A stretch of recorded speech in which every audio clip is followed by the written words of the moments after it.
The Dark Age of Our Modern Physics by Francis T.S. Yu, narrated by Warren Schlueter. A few remarks. Science is supposed to be physically real. It cannot be virtual or fictitious as mathematics. Since fundamental laws, principles, and theories are to be discovered, but not to be created, yet I found the foundation of modern physics was created. The scientist's dilemma: should we continually bury ourselves within a created modern science and thrive, or change to a physically realizable science in bright? As a learner, we have lost our independent, logical thinking for so long and have opted to accept the approval of the others. Secondly, we must transform the fundamental understanding of our modern physics. The legacy of mathematical science. It is fair to say that mathematical science started from Newtonian mechanics, which was developed on an empty space platform, and then moved on to Hamiltonian classical mechanics, to Einstein's relativistic and Schrödinger's quantum mechanics, which are the foundation of physics. However, the background paradigm has not been changed a bit, i.e., empty space, although modern science had changed a lot. And this is precisely the reason why all the laws, principles, and theories are non-physically realizable, as applied within our space-time standpoint. Reference 1.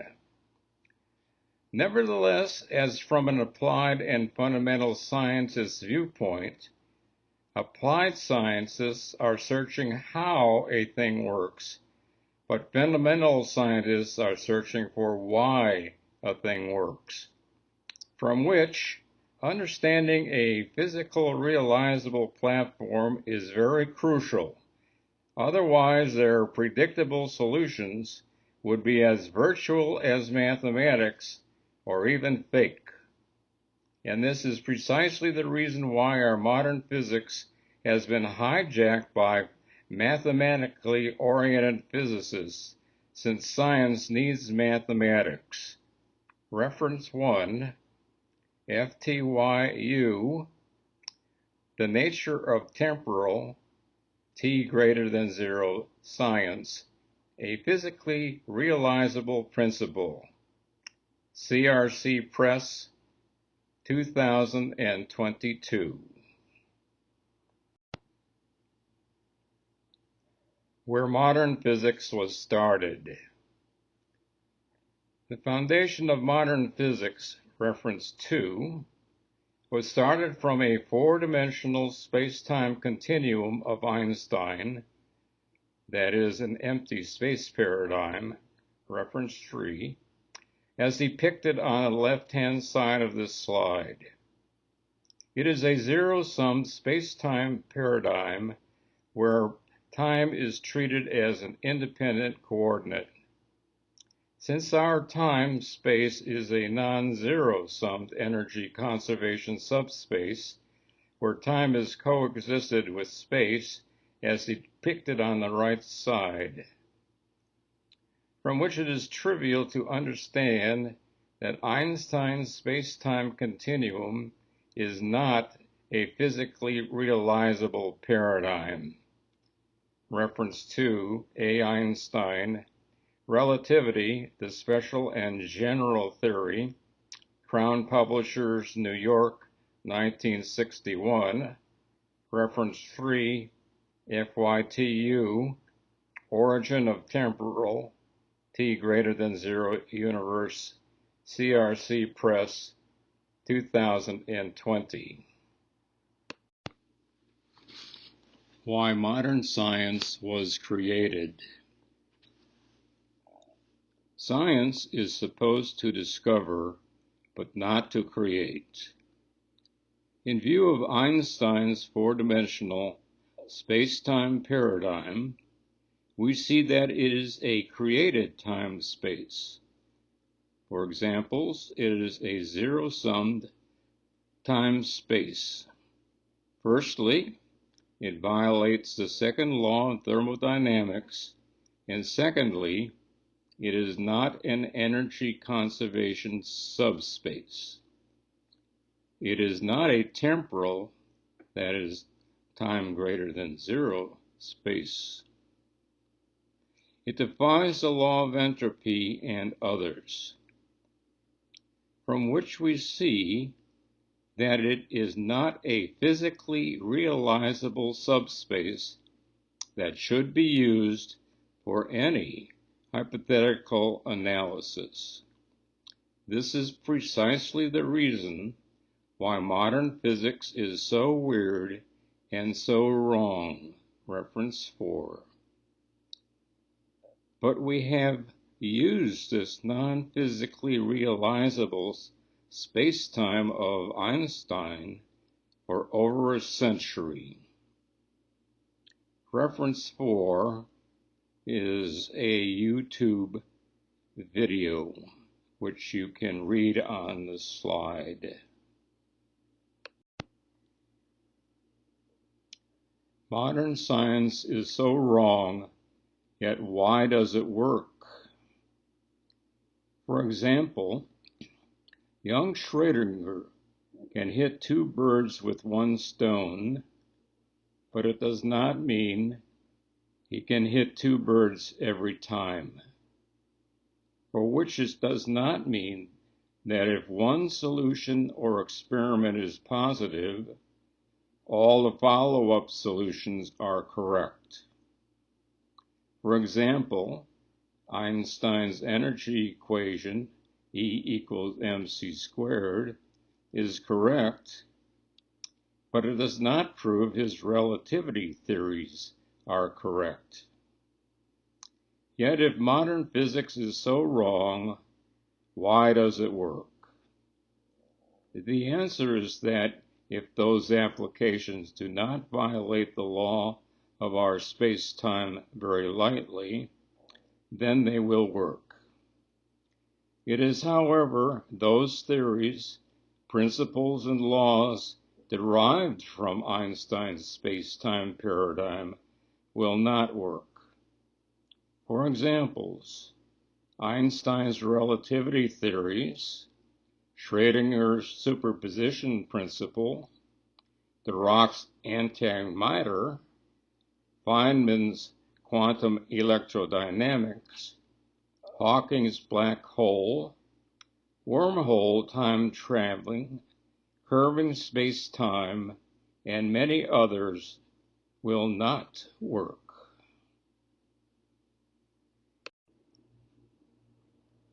Observation limited resolution. In principle, every observation, that is detection, takes a section of time, delta t, and an amount of energy, delta E, to make it happen.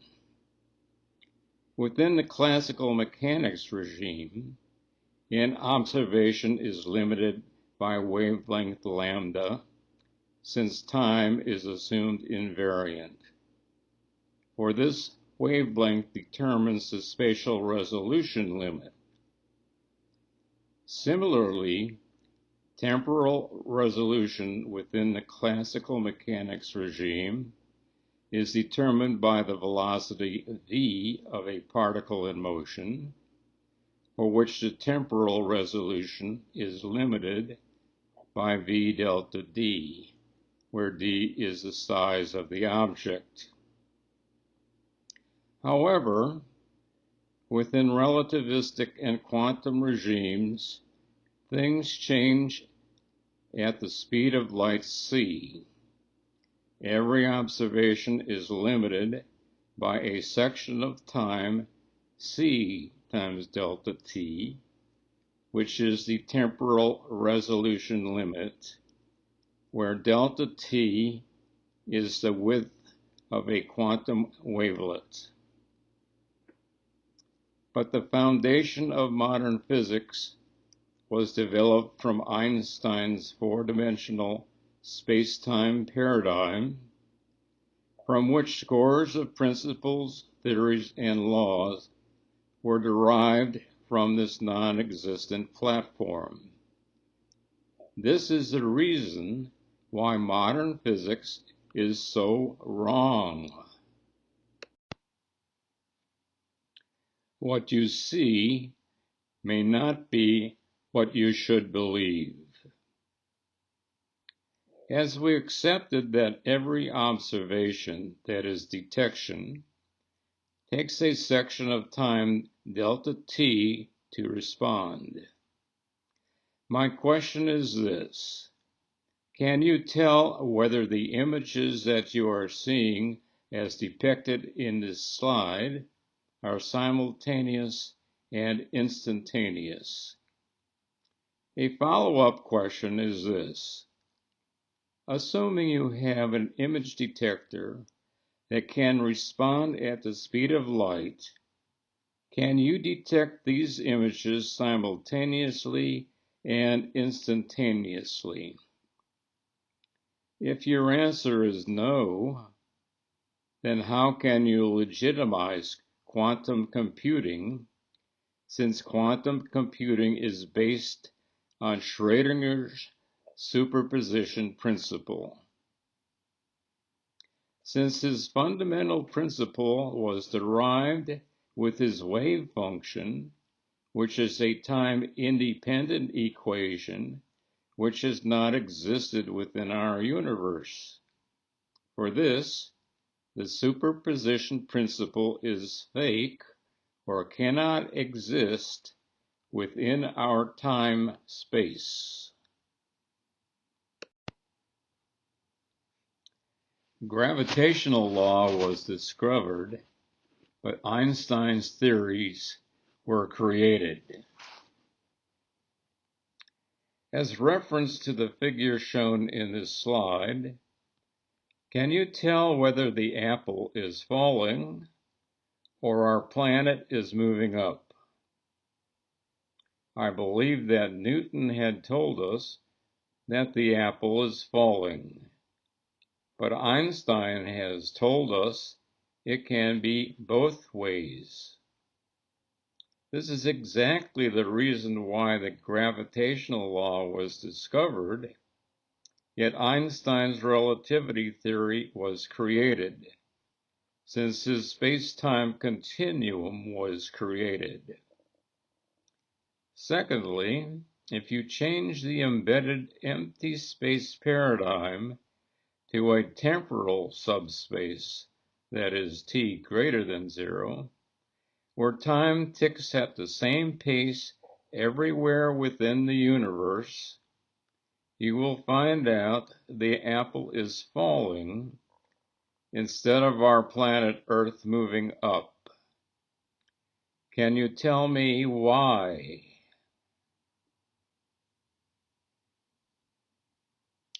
Journey towards special relativity. Recently, a prominent theoretical physicist has hypothesized that a group of spaceships were sent to various corners of our universe, which each spaceship equipped with an atomic clock. As all the spaceships returned to Earth, he had anticipated that all clocks should read differently to prove what he has believed, that Einstein's special theory is right.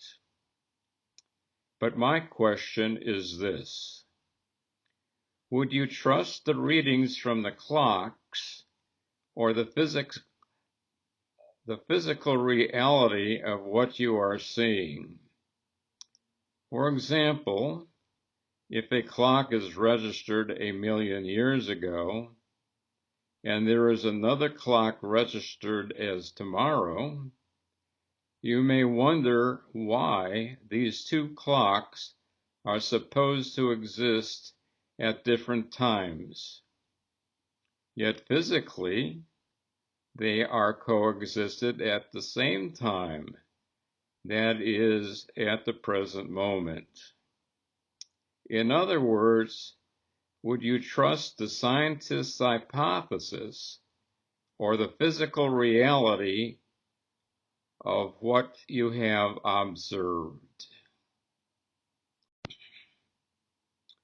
Onus on light-bending relativity.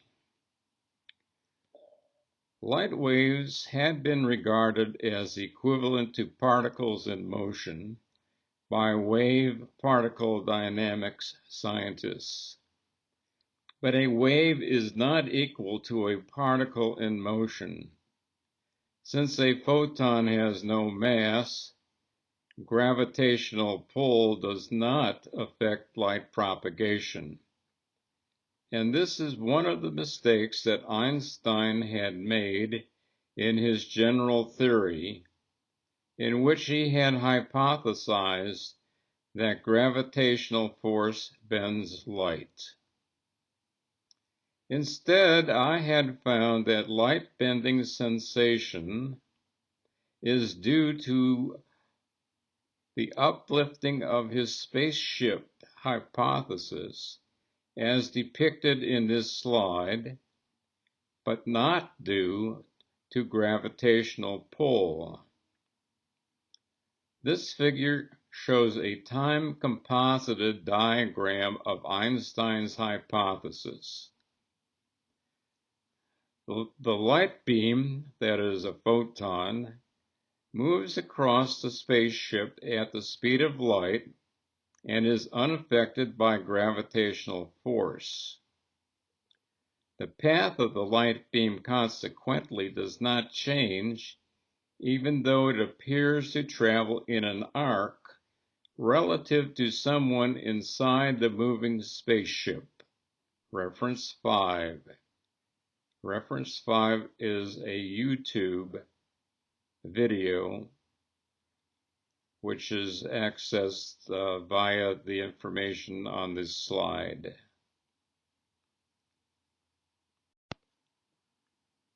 Specious thinking on curving space-time. This slide shows the position ambiguity of a moving particle, p is a function of time, within our time-space, from which it shows that it does not exist as a one-to-one correspondence between the particle's position with respect to passages of time. From this we see that space cannot curve space-time within our universe, since time is a one-way, forward-dependent variable with space. That is, it coexists with space. From this we see that a substance in motion changes with time that follows the law of entropy. That is, entropy increases naturally with time. In other words, once it had happened within our space-time, we cannot get back that specific time-space. In other words, time is a passage variable that coexists with its time-space. Mathematics is not science. Science needs mathematics, but mathematics does not need science. Yet without mathematics, science goes nowhere. This is one of the reasons that our science had been hijacked by mathematically oriented physicists for decades. For this we see that rigorous mathematics cannot guarantee its solutions will be physically realizable unless it is developed on a physically realizable platform. What is a physically realizable platform? It is the temporal subspace t greater than 0 that we are living in. Everything changes with time, that is, regardless the size of the particle. Since our universe is a time-dependent subspace in which time is a forward variable that runs at a constant pace, for which we cannot change or stop time. And this is precisely one of the most important laws of nature, since everything must change with time. In other words, without things changing with time, there would be no space, no life, and no science. Examples. The mass-energy equivalent equation is given by E equals 1/2 mc squared. Equivalently, this equation can be written in a set of zero-summed equations as given by E minus 1/2 mc squared equals 0, or 0 equals 1/2 mc squared minus E. Mathematically speaking, these equations are essentially identical, but physical interpretations are different, since the zero-summed equation implies that negative energy and antimass can coexist. For example, the Dirac equation is written with a zero-summed form as given by I delta phi minus m phi equals 0, where phi is a time-independent wave function of Schrödinger.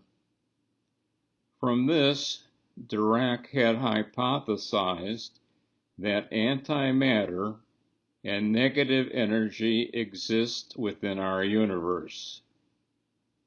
However, if Dirac's equation is written with a non-zero-summed form as given by I delta mu equals m mu, he might not have postulated antimatter and negative energy, since our universe is not a zero-sum subspace.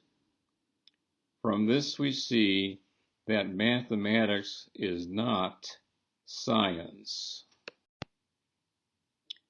How can we legitimize modern physics? Since the foundation of modern physics was developed from a non-physically realizable space-time paradigm of Einstein, from which principles and theories derived from this paradigm are very likely not to be existed within our time-space, or even fake. As a scientist, it is my responsibility to let our scientific community know that it is more harmful than beneficial to keep promoting these fancy principles, theories, and laws. A simple question is this: would you want your children and grandchildren to keep learning those fictitious or fake scientists? As a theoretical physicist, if you found that the foundation of modern physics is not a physically realizable foundation, what would you do with what you had learned? I am sure you would turn around to make it more constructive, wouldn't you? An innocent mistake? Yes. Science is discovery, yet discovery is uncertainty. Regardless of how his space-time paradigm was created, Einstein was and still is one of the greatest physicists of all time.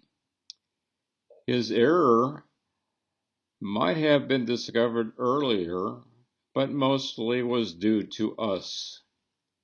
For example, as Richard Feynman had remarked on quantum mechanics, as I quote, "After you had learned quantum mechanics, you really do not understand quantum mechanics," end quote.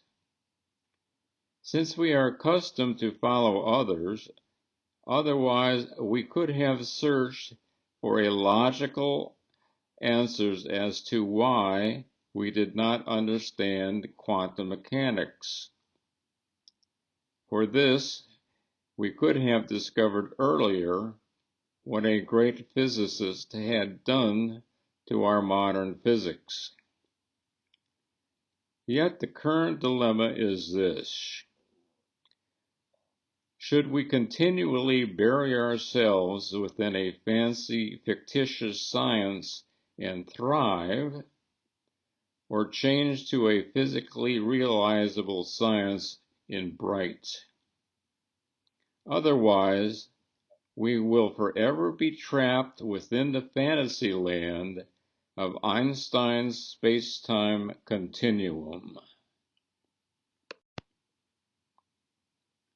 The paradox of a mutual exclusive principle.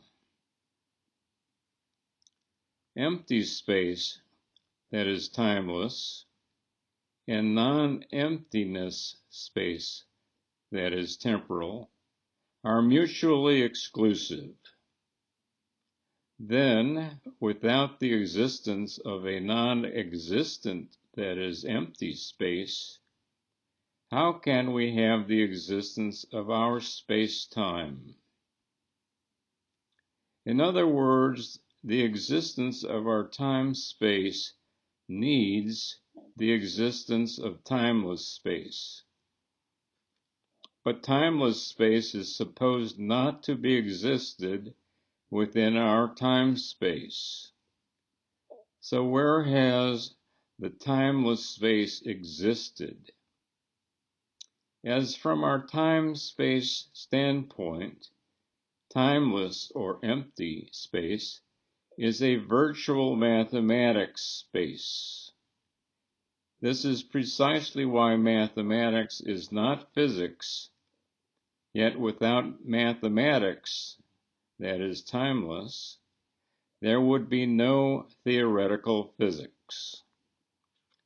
Thank you.